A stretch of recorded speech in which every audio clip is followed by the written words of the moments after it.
Well, it's doable. I don't know about coming down though. This is really nice.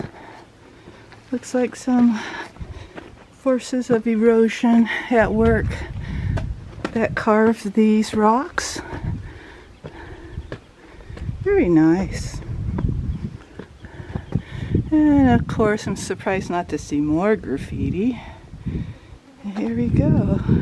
If you lived in the cave rocks or used it as shelter, this is the kind of $1 million view you would have from the rocks. And this is what you see on the other side of Cave Rock. And there's a little sign that explains a little bit more. Let's see what we have here. Native root. Here we go. So this is how the top of Cave Rock, which we looked at just a little while ago, how this looks.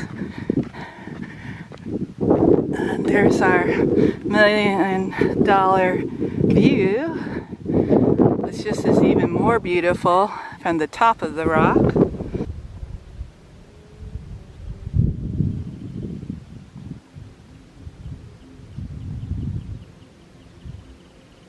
So here I am approaching Dripping Cave.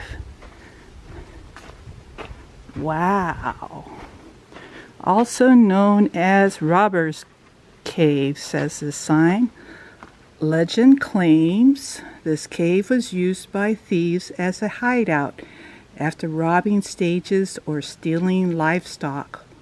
Holes you see in the cave walls were bored out and fitted with pegs on which to hang supplies. Well, it's a little dark.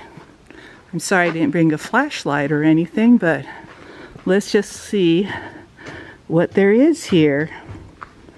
And if a rat pops out, I wouldn't be too surprised. So look at that. Okay, time to say goodbye to Dripping Cave before I lose too much light.